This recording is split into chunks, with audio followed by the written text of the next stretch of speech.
মোর moms কিচেনের ব্যাবাক বন্ধু বান্ধবেরা আপনারা সবাই কেমন আছেন? মুই আজকে আপনাকে লাগিয়া একটা জাদুকরি রেসিপি লই আইছি। তবে এই রেসিপিটাও কিন্তু মুই বানাই নাই আর মুই রান্দিও নাই। এই রেসিপিটার একমাত্র ওনার রইল আমার রুমমেট কে আপায়। এইটা নিজস্ব রেসিপি।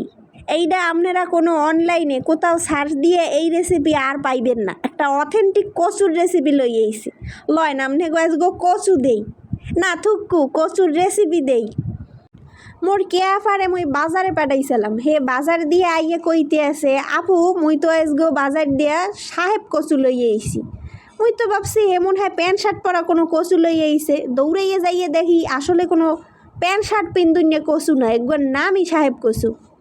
এই কচুগুলো রান্দার লেগে প্রথম কে আপায় বড় বড় চাক চাক করে কাটিয়া কচুগুলো হিজাইয়া লইছে। এরপর এইটার মধ্যে কিছু মশলা দিয়ে হে হাতে মাহাইবে। প্রথম দেশে পিঁয়াজ কুচি, এরপরে দেশে কয়টা কাঁচামরিচ, আর দেশে বড় বড় কয়টা রসুনের কোয়া। এখন দিতে আছে হলদির গুঁড়া, মরিচের গুঁড়া, জিরার গুঁড়া, লবণ, আর দিতে আছে হররা বাটা। এই হররা বাটাটা হইল সরিষা বাটা। আর সব কিছুর শেষে এখন দেবে করু তেল। দেওয়া হইয়ে গেলে সব উপকরণগুলারে একলগে মাহাইবে।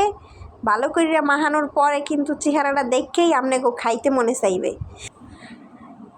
ভালো করে মাহানোর পরে রান্নার আগেই কিন্তু দেখে খাইতে মনে চাইবে সবাই।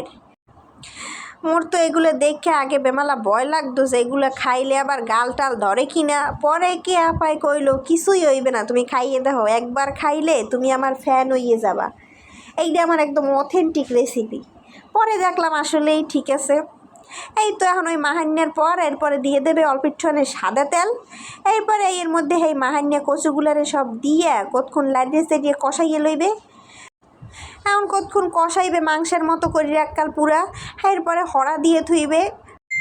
আপনারা আবার কেউ কইয়েন না হরা কি ভাই, আপনারা যেটাকে ঢাকনা বলেন আমরা বরিশালীরা সেইটাকে হরা বলি।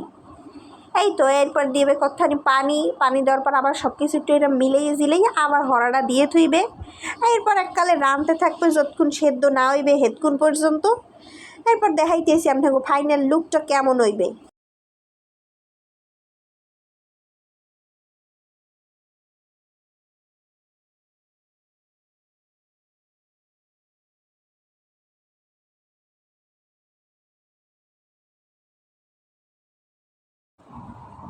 এই এখন 5-6 মিনিট পরে রান্না কিন্তু পুরো রেডি। এখন কেয়াফা একটা বাড়িতে ডাইলে ডুইলে লইবে।